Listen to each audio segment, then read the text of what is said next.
welcome back to my channel and welcome to spooky season. I am so excited to be playing Becca's Spookopoly, which is back for the second time, and this is indeed the second time I will be playing it on BookTube, which is super exciting and super fun for me. If you don't know what Becca's Spookopoly is, she normally does a Bookopoly, which is basically playing through a specially designed Monopoly board. She redesigns the entire board for every round, and her prompts are always so fun, so creative.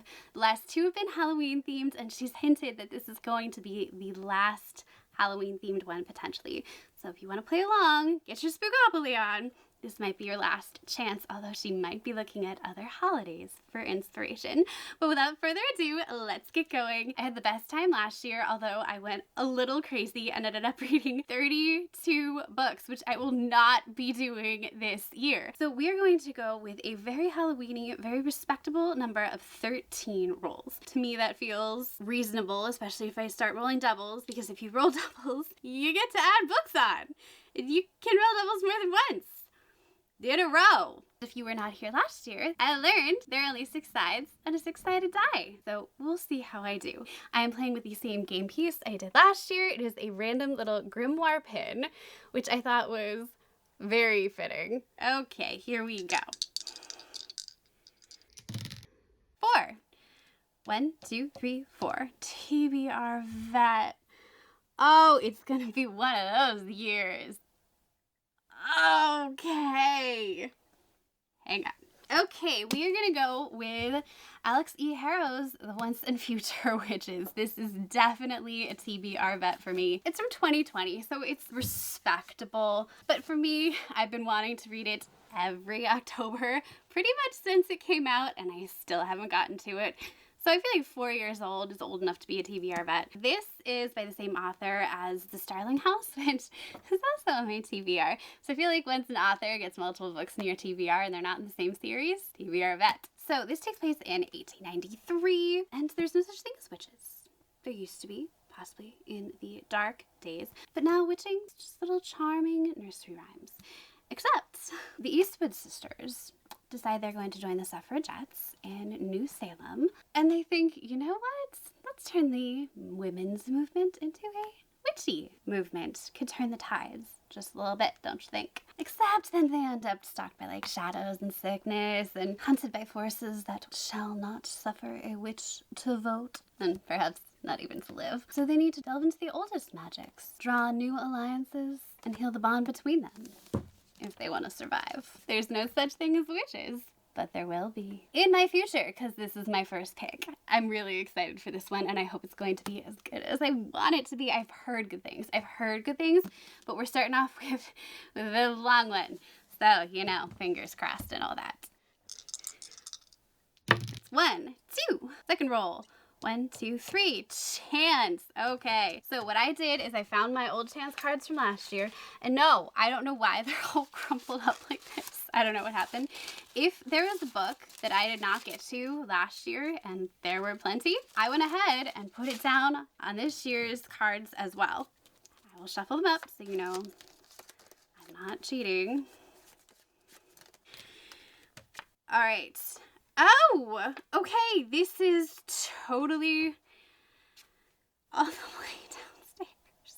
Hang on. Guess who does not do cardio? Phantasma. Who has not been talking about this book recently? So I'm actually really excited that I drew this card. The tagline for this one is "The only thing deadlier than losing the game is losing your heart." The description reminds me so much of Caraval, which I loved so much. By the way, the Acrylics, whatever that company, however you pronounce it, is releasing or just released their beautiful editions of Caraval. Get it if you're looking for a special edition, because this one so far, my favorite. So, Phantasma. 2 rules. Stay alive, don't fall in love. Man, I would lose. This is about Ophelia, whose mom is brutally murdered, so we're off to like a really fantastic start. She has no time to grieve because she inherits her family's fearsome magic and massive debt. Yay! Circumstances go from bad to worse, however, when her sister's like, you know what I'm gonna do? I'm going to pay off this debt by entering Phantasma, which is a competition that the contestants rarely leave alive, but if they do manage to do so, they get a wish when they leave. This is why it sounds like Caraval. Now the only way for Ophelia to save her sister is also to win Phantasma. Way to go, Ophelia's nameless sister. And Phantasma, what is it, you ask? It's basically this giant manor with like twisting corridors, lavish ballrooms, enticing demons, and fatal temptations. Yay. And in order to win, you have to conquer all 9 floors. If you don't, like, you know, fall to temptation, or like your fears don't overtake you first. However, there's this charming, silly, arrogant stranger who comes up to Ophelia and is like, hey, I can totally help you succeed. Feels like a trap, right? Right. But her sister's life is also kind of on the lines, like, what choice does she have? And of course, what does she have to ignore? The growing attraction between her and this dark, handsome stranger. Because what is more dangerous than Phantasma than losing the game? That's right, losing your heart. I'm so excited to read this, but doesn't it sound so much like Caraval? For rule number 3, we have 5 + 2 is 7. 1, 2, 3, 4, 5, 6, 7. So these are some of the special spaces. Ghost space, I have to look up what this means in the rules. Yes, I have them printed out. Fictional serial killers, ghost space. Oh, ghost space, that's right. This is such a hard one. All right, are you ready? If you scream, he will find you. Read a book with a sound-related word in the title or series title. Hang on. Okay, here we go. Found Siren Queen by Givo. I've had this for a while, but it sounds kind of interesting, and I don't think I've heard anyone talk about it, unless, like, it's from so long ago that, like, I just missed it. It's about Luli Wei, who is desperate to become a Hollywood star, but it's kind of a dangerous gig, and she knows that roles are pretty limited for a Chinese American girl from Hungarian Hill. But she's like, you know what? I would rather play a monster than a maid. It's a better role. But see, like, in her world, the worst monsters aren't the ones on screen. The studios, they want to own everything. Like her face, the name of the woman she loves. And they basically run on a system made of, wait for it, blood and ancient magic. Did you see that coming? No, we're going like full on Siren Queen here. And what does all this run on? The endless sacrifice of unlucky starlets like her. So even those who do survive and like earn their fame, man, it's a freaking steep price. But she's willing to do whatever it takes, even if that means becoming the monster herself. So this is like alternate Hollywood. The monsters are real on the screen, off the screen. I am super curious to see how this goes. I hope it's good, but I've never heard anyone talk about it. But it is short, at least. So, for a short book, yay. Killing the color scheme here, though. It's all red and black until this one. All right. It's not a 9. It's a 6 and a 1. So 7 again. Okay. 1, 2, 3, 4, 5, 6, 7. We landed on one of the witch spots, the pentacle. This means I need to summon a new favorite book, read a 5-star prediction. Oh no. My book dar has been so off. I don't even know if I have a 5-star prediction right now. Okay, no, I can do this. I can do this. Okay. I don't have any 5-star predictions. This is so sad. Literally the only book I can pretty much guarantee 5 stars here. Brandon Sanderson has yet to fail me for a 5-star, particularly his Stormlight Archive series I completely trust. Oathbringer. This sucker comes in at, oh my god, 1,200 and I'm gonna stop looking. Something pages. And this is the stupidest decision I've made yet, but it's fine. I only have to read 13 books. I'm gonna regret this deeply and dearly. This is the moment we're gonna come back to. What were you thinking? Thinking I wanted a 5-star and I wanted to be right. Is it worth being right? Reading that many pages? Probably not. But I've also been putting this one off forever. So, goosebumps of fear right there. I think I'm playing the game right then. Probably. Okay. Roll number. I'm so stupid. 5. 7 again. 1, 2, 3, 4, 5, 6, 7. Mood read. All right. You know what? One book I really want to read this month. So I've been dying to read this book. It is by one of my favorite authors. Writes about vampires, but every book she does has a completely different twist, which is why her name's Margie Fuston, and no one talks about her enough. So I'm in the mood. I love her stuff. I loved both Vampires, Hearts, and Other Things and Cruel Illusions. I thought Cruel Illusions was actually a little bit better, but they were both great and they both made me cry. But this is about Bly, and she lives in a world where vampires and humans have this uneasy truce. They buy blood bags to survive. They don't hurt humans, but for 2 weeks in the year, there's this thing called the Revenant Games, and any human who wants to can enter the Revenant Games. They both need blood, okay? Witches need human blood for spells, vampires for fully obvious reason. So, the witches will raise one person from the dead for whoever captures the highest ranking vampire. And the vampires offer immortality to the person who captures the most powerful witch. Most humans, they just want to take it out of poverty. Like, can't blame them. Bly, okay, she's kind of in like the worst situation possible. She really wants to raise her sister from the dead and save her dying bestie, Emerson. So her and Emerson are like, okay, we're gonna unite and we're going to play both sides. We're gonna hatch this stupidly dangerous plan and we're gonna try and win both prizes! Immortality for Emerson and resurrection for Bly's sister, Elise. Then the vampire they capture, yeah, so Bly starts catching the feels for him. Like, he's raising all this, like, passion in her. Didn't see that coming at all. And she hasn't felt anything like this for a really long time. So it's gonna come down to her making this choice between bringing her sister back or hanging on to the boy who's made her feel things she hasn't felt in a really long time. These books are always going to make you cry. Why this is my mood read?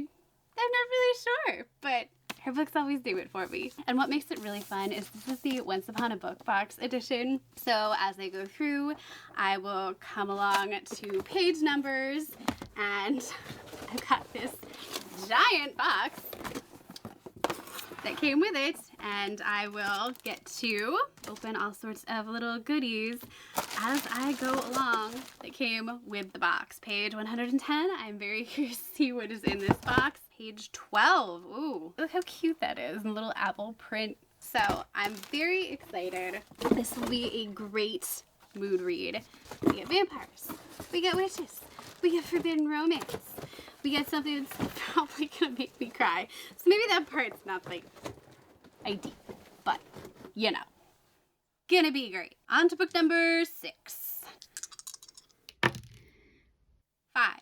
1, 2, 3, 4, 5. Community Shelf. I will shuffle these. I got really cheesy writing these, so I kind of hope I don't draw a really, really lame one. This is probably the most embarrassing one I could have drawn. So how perfect for everyone and me. You know, we're just gonna go for it. Read a book featuring the true harbingers of Halloween, my favorite denizens of Halloween Town, and the hosts who bring all the hocus pocus to the season. Read a book with witches. Alright, let's go find a book with witches. I'm gonna read the sequel to Go Hex Yourself by Jessica Clare. This is What the Hex. I really enjoyed this last year. This is about witches and their familiars. This one's starring Warlock. I feel like that counts. Like, we're okay with that. So this is about Penny, and she wants nothing more than to be a familiar to a witch, which makes sense because she has been a member of the Society of Familiars ever since she was old enough to join. But there's just like one teeny tiny problem, and that is that nobody is hiring. Art imitating life. Witches and warlocks are super long-lived, and like once they get a familiar, that's kind of it. There are way more familiars than there are witches and warlocks who are available to train them. So sometimes you're kind of out of luck, and she is, at least until a warlock is like, hey, I've got kind of this unorthodox arrangement for you, and I will train you, but under the table. And so she takes it. So Will has had a few past transgressions, okay? And so he's not allowed to have a familiar, which super duper limits his spellcasting abilities. And we kind of got this like Sunshine Grump thing here, like Penny, super bright-spirited, and Mr. Prussian Grumpfest over here has no choice but to work with her because she's the only one who's willing to take him up on his offer. So Penny is delighted by all of this spellcasting, but someone is suddenly targeting her now. So the two of them, these enemies, they're gonna need to work together now that someone's targeting poor Penny. Apparently their ploy, they're putting it right out there, is going to require a little kissing on this side. fake relationship. Yay! And who are they to question the rules of magic if that's what it takes? Oh, this is gonna be good. It's not just fake dating, it's an actual requirement. What spell requires kissing? This was shockingly steamy. Like, this had the best smut out of most of the books that I read last year for the, like, witchy rom-com stuff, aside from Wolf Gone Wild. So I am pretty darn excited for this. And I've already read the sequel to Wolf Gone Wild. I'm just waiting for my special editions for the rest of them. Definitely excited. Next, book number 7, 5. 1, 2, 3, 4, 5. Most recent purchase. Well, I could go grab anything from last month's unboxing, or I could unbox it arrived today with you right now. I think that sounds like the most fun. So that's what we're gonna do. There were 2 of them. The first one was Lady Macbeth, which I've already read, so unhelpful. All right, we're getting LJ Andrews. We're going nice and piratey here, apparently. This is from Arcane Society. There's our pen. Don't worry, I'll put this in my next unboxing too. All right, here is the Ever King and the Ever Queen from Arcane Society. We'll just be reading the first book here, which is the Ever King, which is incredibly beautiful. This is by LJ Andrews. This is book 1 in the Ever Seas series. I feel like sea serpents apparently is a good pick for you. We also got axes and a castle and a compass. We got it all in this series. So apparently this is like a standalone, like, duology, I guess, within another series, and you could potentially technically sort of ruin yourself if you care that you're going to find out other characters, I guess, live. Some characters will be seen in this book that could be unintentional spoilers for a few reveals in books 1 and 2 of the Broken Kingdoms series. I think I'm going to give it a go. So this is about Eric, the Scarred King of the Ever Kingdom, who wants nothing but retribution and revenge. On whom, you ask? Well, the guy who killed the father and trapped him beneath the waves. That's right, he is stuck in his own kingdom, which doesn't sound terrible to me, but maybe there's nothing else and no one else under the waves with him. I don't have the specifics here. And then, what does his enemy's daughter do? Well, she accidentally breaks the chains on the Ever.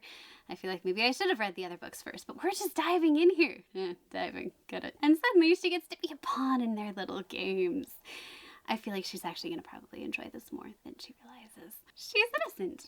He's vicious. I bet she's not going to be innocent for long, but he will take back what he lost, no matter the price. How can he do that? Daddy's dead, but whatever, okay. Unless she steals his heart first, that is. So apparently we are just getting a giant welcome to the passionate world of the Ever Kingdom, where pirate sirens and fae collide with Vikings in a dark fantasy romance between a villain and an innocent princess who holds his heart. I have zero regrets about skipping the rest of the series to start this, but do I feel like there's a good chance I'm going to go back and read more?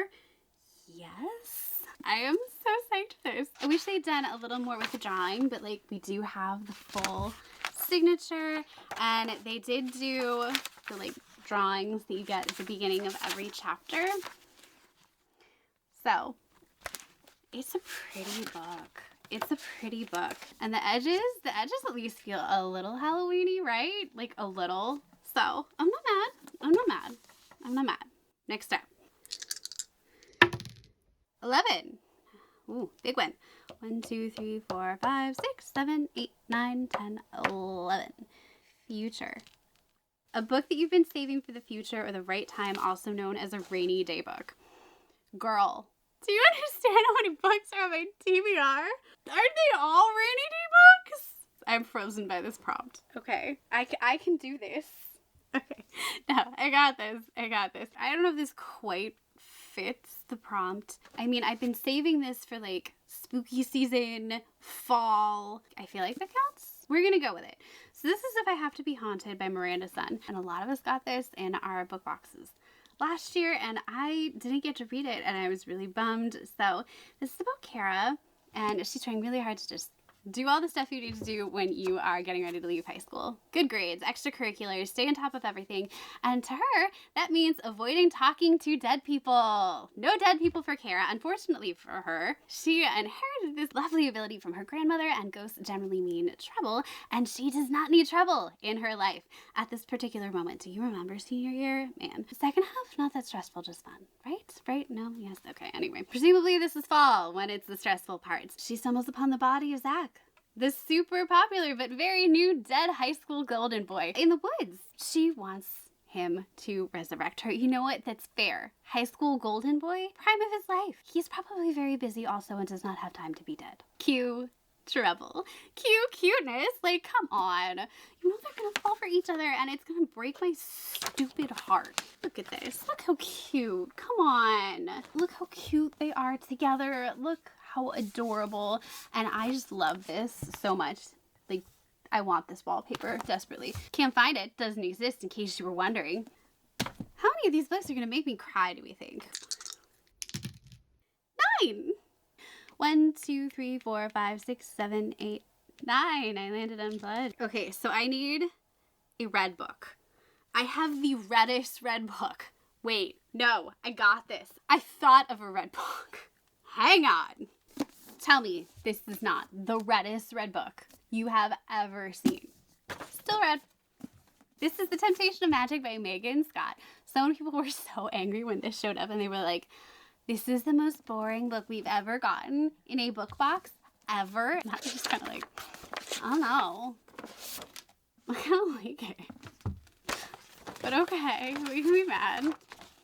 I'll be mad with you. That's fine. This is actually one of my most anticipated books of the year, so I'm really excited. I get a chance to read it, and it's super, like, magical, but it's got a fun little twist. So here we go. So this is about Nicole, and she is an Imperial, and that basically just means that she has the ability to kill any deadly supernatural being, if her power is ever awakened. Now, if her power was awakened, the Wake, that's the organization that governs supernaturals, they would force her to be either the Boy Huntress or off her, like they did her mother. Yay! Yay, happy stories. We love them so much. So she is hunkering down in this small university town, and she is for some reason also convinced this mythological art collection has this like super secret last message from her dead mom to her hiding in it. So she's like trying to investigate that. Before she can truly study it though, this guy named Kyan or Kian, I assume it's Kian because that sounds less stupid, shows up, and he is the Wake's most skilled Imperial. Obviously he's working for them, not dead. And he is on his own hunt. He is following obviously a rogue supernatural guy, and his prey has decided to steal a painting for leverage, one of the ones that she needs to study that may have a message from mommy in it. And so they're forced to work together. Now this creature thing, I guess he's not just someone with powers, never mind. He has threatened to expose Nicole's powers. And also her alliance is already a little tenuous because she's got the feels for this guy. He's kind of got the feels for her. They've got chemistry. Okay, they've got chemistry. Apparently it's bad chem because you don't want chemistry with a guy who would be hunting her next if her true identity were to be revealed. No one disobeys the Wake and survives. This would be bad for everybody. And then there's this one tiny little thing that I didn't tell you about, the art that they're trying to get back from this creature guy, whatever. Yeah, it kind of unveils a conspiracy that would change the lives of humans and creatures forever. And then the author does that thing that I love. Remember how it's called The Temptation of Magic? So Nicole may only be able to resist one. Here, you ready? You ready? Her wicked impulses for a love that could repaint the world after a life of hiding her true nature. Who can resist the temptation of magic? Girl, why choose? It's a whole genre. Let me introduce you. Where to go? I feel like something's gone wrong. 5. 1, 2, 3, 4, 5. Broomstick. Cleanse Your Energy. A book with a simple or clean looking cover. Well, that would have been perfect. Okay, what I've come up with is the Black Witch. It literally just has like a feather. Actually, there's a forest growing out of it, but we're gonna ignore that. It's just a feather. Book 1 of the Black Witch Chronicles. I've been meaning to get to it for a while. This is about Aloran, and she looks just like her grandmother, so everyone's kind of expecting her to step into her footsteps and sort of follow the next Black Witch prophecy. The only problem is she doesn't seem to have any powers, and that's bad because her grandmother was the one who drove back enemy forces during the last Realm War. We don't know what this is yet, but it sounds big and important, doesn't it? And so then she is granted this wonderful opportunity. She gets to go study at her brother's university to become an apothecary, which sounds perfect to her. This is exactly what she wants. Only she starts to realize this is probably the most dangerous place possible for the granddaughter of the Black Witch. Why? I don't know. Let's see if the summary tells us. It does not. It just says, as evil looms and the pressure to live up to her heritage builds, Aloran's best hope of survival may be among a secret band of rebels. If only she can find the courage to trust those she's been taught to fear. The reason I have not picked this up yet is I've heard it's fantastic, but I've heard the rest of the series, like, crashes and burns. So, like, how do you pick up a book that you know you're gonna love, but know you need to stop reading after that when there's more? Because the rest is going to disappoint you. So here we are. The Black Witch by Laurie Forrest. Okay. Does that count? We're gonna count it. All right, we've got 1, 2, 3, 4. 1, 2, 3, 4. Oh, Grady Hendrix. Spooky and satirical. Read a book with humor. So, yeah, the book I'm going to read for this, I'm going to pop up here. This is an arc that I have, and I think that it sounds like so much fun. It's called The Nightmare Before Kissmas, and I can't wait to read it and tell you all about it because it just sounds amazing to me. I don't know why they gave it to me, but here we are. So thank you so much to Bramble Underdog Publishing Group for this one. This is by Sarah Rosh, and it sounds really good. It's one of her royals and romance novels. I haven't read them before, and I think I'm going to be really sorry I haven't. It is described as red, bright, and royal blue meets A Nightmare Before Christmas, and here's my fun take on this one. I've never seen A Nightmare Before Christmas, so this is going to be a very fresh opinion on this book. Basically, we've got Nicholas Cole Klaus, who used to love Christmas until Daddy Dearest, the reigning Santa, turned the holiday into like basically a PR facade. And Cole is just trying to do anything to like escape the spectacle, including getting tangled in a drunken, supremely hot makeout session with this beautiful man one night in like this super seedy bar. We're not talking about it, except we are. Sounds hot, right? See, the only problem is the air of Christmas. It's soon going to be his turn. And part of the deal is marrying his bestie, Iris, the Easter princess, and his brother's not-so-secret crush, which totally sucks for everyone involved. And things kind of go from bad to worse when a rival decides to challenge Cole for the princess's hand, and Cole comes face to face with this guy.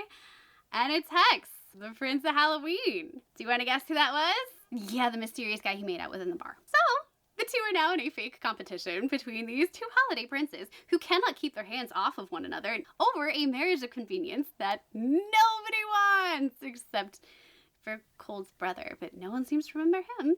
And it all apparently leads to one of the sweetest, sexiest, messiest, and most delightfully unforgettable love stories of the year. I can't wait to read this. I am so psyched. This is queued up on my Kindle, ready to go as soon as I finish the Aurelium Readathon.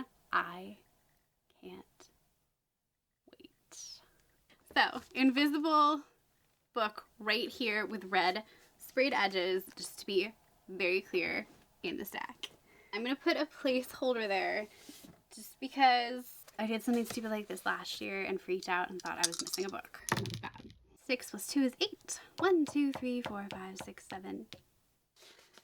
Sans! Use a random letter generator and then read a book that starts with that letter. Okay, let's do it. Here we go. Spin.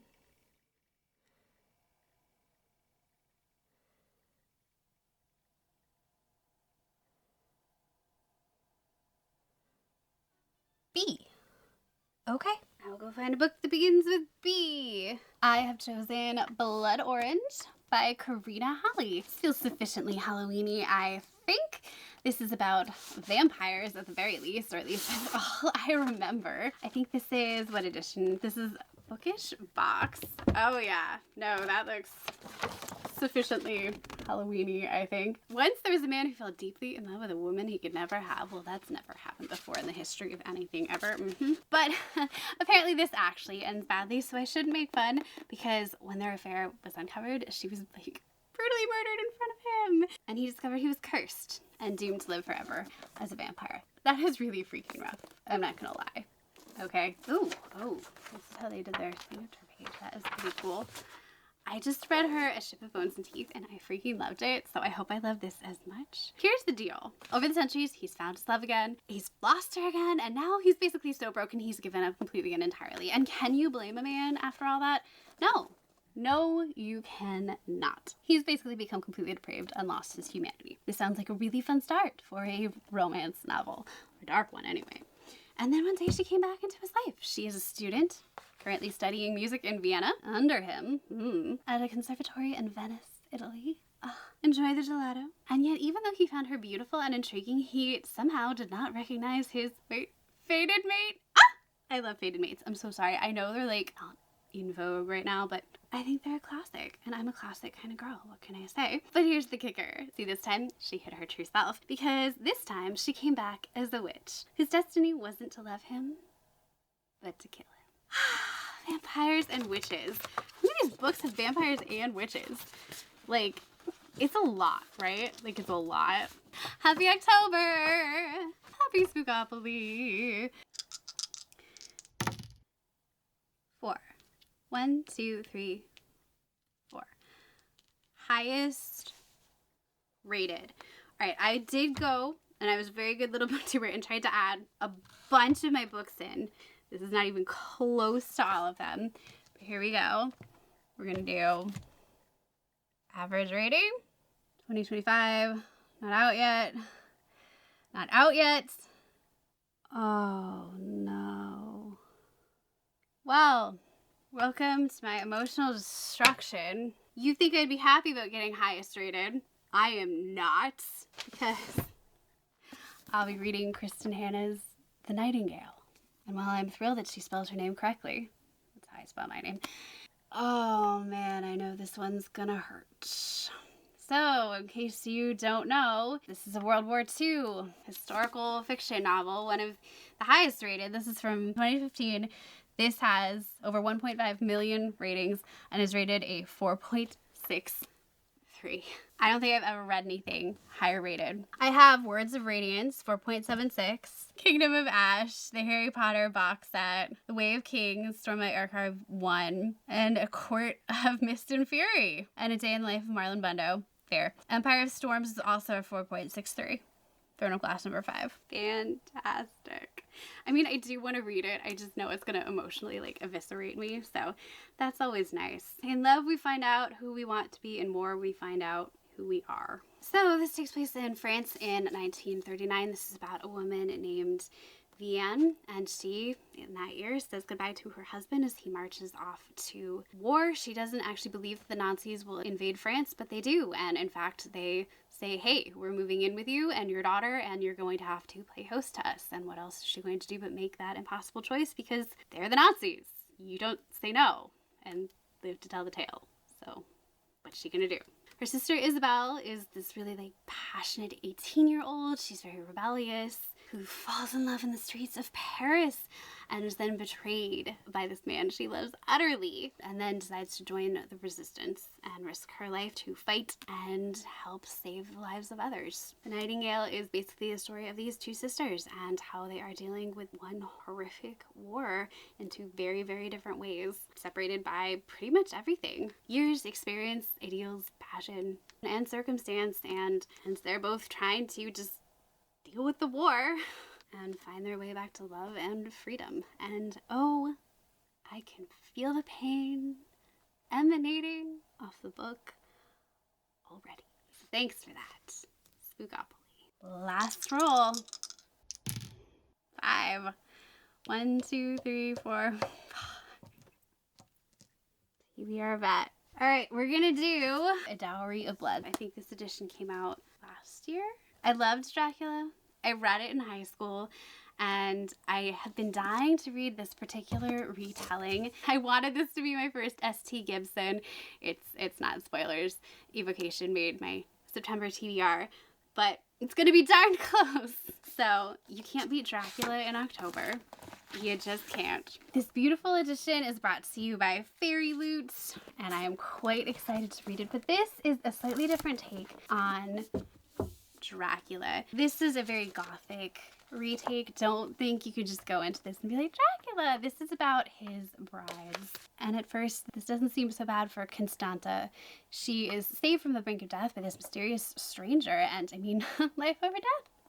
Not that bad, right? She was a medieval peasant, and now she is a bride fit for an undying and dead king.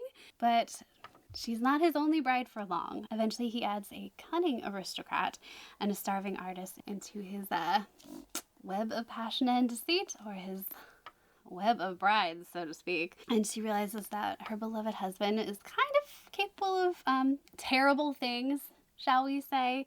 Basically, the brides start finding comfort in one another, and they start to unravel like the many lies of their super fantastic, wonderful, and apparently not so great husband in many ways. It sounds like we've got some DV going on here.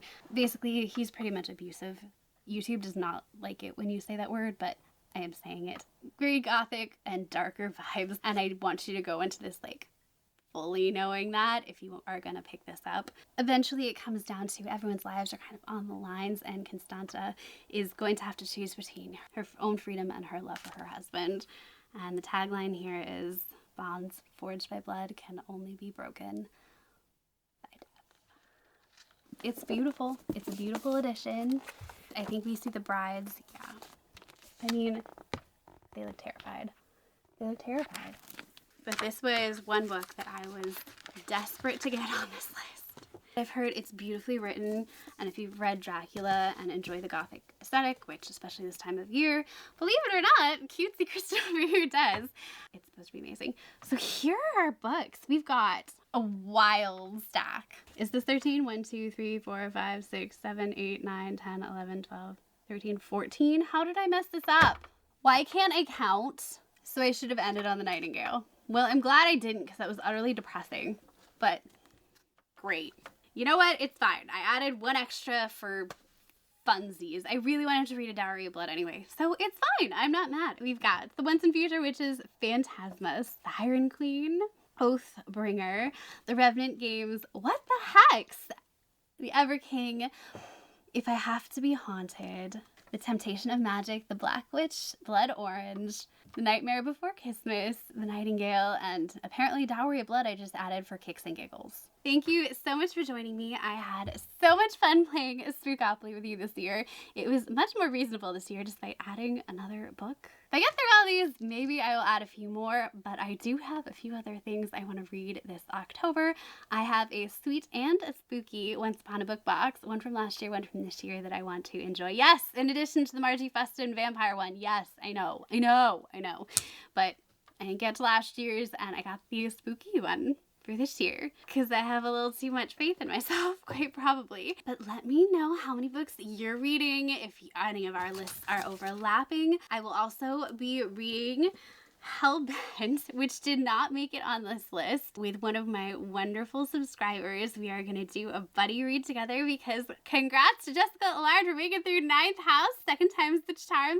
She got really creeped out with some of the stuff in the first time around, and I don't blame her. She has been with me since this time last year, actually, and she was one of the first people to ever comment on a video, so she's getting a shout out right now. But that is all for me today. I will see you in the next one, which will probably be some of the reviews from Aurelium, because oh god, did I read a lot of books, and oh god, do I have opinions on them. No one's shocked. In the meantime, I will let you get back to your book, and I'll be getting back to mine. I am still finishing up the tail end of Aurelium books, which means, yeah, we are rocking super Halloween nails for the last week of September. Their moms in kindergarten aren't gonna look at me weird or anything. I will see you all next time, and happy spooky season! We're finally here! I'm not excited or anything at all. Bye!